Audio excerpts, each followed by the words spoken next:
नमस्कार प्रशिक्षणार्थी मित्रांनो, आजच्या या भागामध्ये आपण विस्कोसिटी म्हणजे काय, विस्कोसिटीचे महत्त्व, तसेच विस्कोसिटी कप म्हणजे काय आणि कोणत्या साधनासाठी किती विस्कोसिटी सेट करायची हे आज पाहणार आहोत. चला तर मग सुरू करूया. तत्पूर्वी अशाच उपयुक्त चित्रफितींसाठी महास्किल हे यूट्यूब चॅनल सबस्क्राईब करा.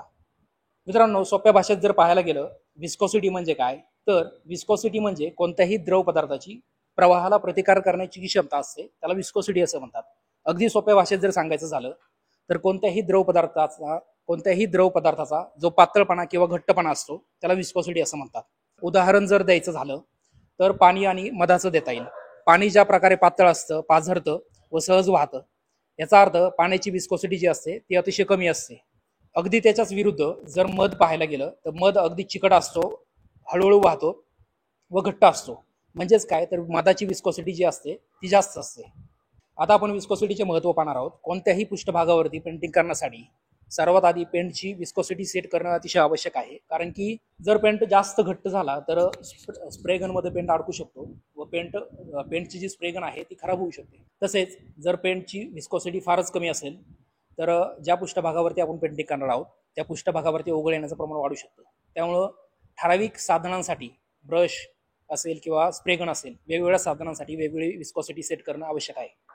चला तर आपण पाहूयात की कोणत्या साधनासाठी किती विस्कोसिटी सेट करायची. मित्रांनो, ब्रश पेंटिंगसाठी साधारणतः 60 सेकंद विस्कोसिटी असली पाहिजे. त्याच प्रकारे स्प्रे पेंटिंगचं काम करायचं असेल तर 25 ± 5 अशा प्रकारे विस्कोसिटी आपण सेट करू शकतो. अगदी त्याचप्रमाणे रोलर काम जर करायचं असेल तर 40 सेकंद एवढी विस्कोसिटी आपण सेट करू शकतो. आता आपण पाहणार आहोत विस्कोसिटी कप म्हणजे काय. ही जी विस्कोसिटी आपण मोजणार आहोत सेकंदामध्ये, हे मोजण्याचं जे साधन असतं त्याला विस्कोसिटी कप म्हणतात. या ठिकाणी ठेवलेलं आहे ते आपण पाहू शकता. या कपच्या माध्यमातून आपण विस्कोसिटी कशा प्रकारे मोजू शकतो आणि कशा प्रकारे सेट करू शकतो ते पाहणार आहोत. चला तर आपण केवळ तोंडी माहिती न घेता आपण प्रात्यक्षिक करून पाहूयात की विस्कोसिटी कशी सेट करतात. प्रशिक्षणार्थी मित्रांनो, केवळ तोंडी माहिती न घेता आज आपण प्रात्यक्षिक करून पाहणार आहोत की विस्कोसिटी कप म्हणजे काय, विस्कोसिटी कप कशा प्रकारे वापरायचा आणि विस्कोसिटी कशी सेट करायची. तर या ठिकाणी आपण पाहू शकता हा विस्कोसिटी कप आहे. याला फोर्ड कप असं सुद्धा म्हणतात. या फोर्ड कपमध्ये आपण काय करणार आहोत, सर्वात आधी सर्वांनी इकडे लक्ष द्या. आपण काय करणार आहोत, या फोर्ड कपमध्ये आधी पेंट ज्या कुठल्या पृष्ठभागावरती तुम्हाला जो कुठला पेंट वापरायचा आहे तो पेंट या ठिकाणी इथपर्यंत पूर्ण असा भरून घ्यायचा आहे आणि मोबाईलमध्ये टायमर सेट करायचा आहे. जसा टायमर चालू होईल तसं ज्या प्रशिक्षणार्थींनी इथे हात लावलेला आहे तो हात तिथून हटवायचा आहे आणि हा संपूर्ण पेंट पाजरून ह्या बॉक्समध्ये, हा संपूर्ण पेंट जो आहे तो पाजरून या बॉक्समध्ये पडला. त्याच्यानंतर टायमर स्टॉप करायचा आहे. या फोर्ड कप मधला जो काही पेंट आहे तो संपूर्ण पाजरून खाली पडायला जेवढा सेकंदाचा अवधी लागतो तेवढा सेकंद त्या पेंटची विस्कोसिटी असते. म्हणजे जर कमी सेकंद येत असेल तर पेंट पातळ आहे आणि जास्त सेकंद लागत असतील तर पेंट घट्ट आहे. याच्यावरून विस्कोसिटी सेट करता येते. ठीक आहे, तर आपण आता प्रात्यक्षिक करून बघणार आहोत. या ठिकाणी एका प्रशिक्षणार्थींनी कोणी पण हात करा.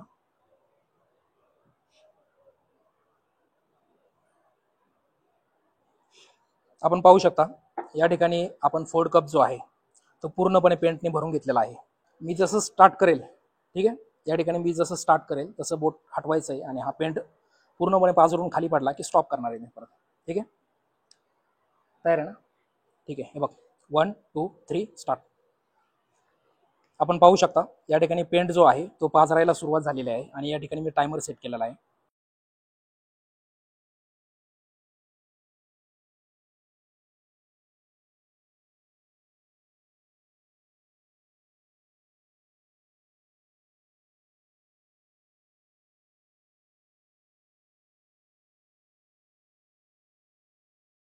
ठीक आहे मित्रांनो, या ठिकाणी आपण पाहू शकता वरती पेंट पूर्ण पाजरून खाली पडलेला आहे आणि टायमर दाखवा.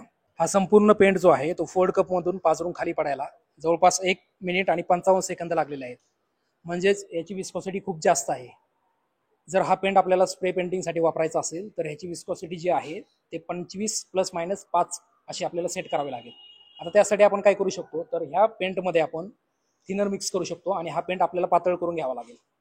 जसा हा पेंट पातळ होईल त्याच्यानंतर पुन्हा एकदा आपण विस्कोसिटी टेस्ट घेणार आहोत, पुन्हा एकदा विस्कोसिटी चेक करणार आहोत आणि 25 किंवा ± 5 अशी विस्कोसिटी सेट झाली की त्याच्यानंतर मग आपण हा पेंट जो आहे तो स्प्रे पेंटिंगसाठी वापरणार आहोत.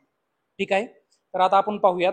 याच्यामध्ये आपण आता थिनर मिक्स करणार आहोत आणि त्यानंतर पुन्हा एकदा विस्कोसिटी टेस्ट घेणार आहोत. या ठिकाणी पाहू शकता प्रशिक्षणार्थी मित्रांनो, सुरुवातीची जी विस्कोसिटी आहे ती अतिशय जास्त आल्यामुळे स्प्रे पेंटिंगसाठी आपल्याला विस्कोसिटी 25 ±5 अशी सेट करायची आहे. त्यासाठी आपण काय केलेलं आहे, पेंटमध्ये थिनर मिक्स केलेलं आहे आणि पेंट पातळ केलेलं आहे. म्हणजेच काय, तर विस्कोसिटी जी आहे पेंटची ती कमी केलेली आहे.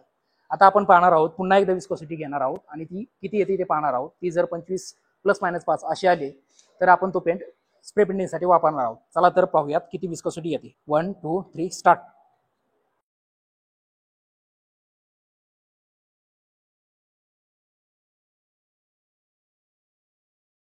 पेंट पूर्णपणे पाझरलेला आहे आणि विस्कॉसिटी जी आलेली आहे ती 24 सेकंद अशी आलेली आहे.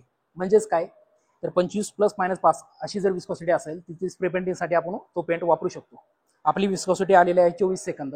म्हणजे हा पेंट जो आहे तो आपण स्प्रे पेंटिंगसाठी वापरू शकतो, जेणेकरून पेंटवरती कोणत्याही प्रकारचे जे दोष आहे, पेंट दोष आहे ते येणार नाहीत व आपली पेंट छान प्रकारे होईल.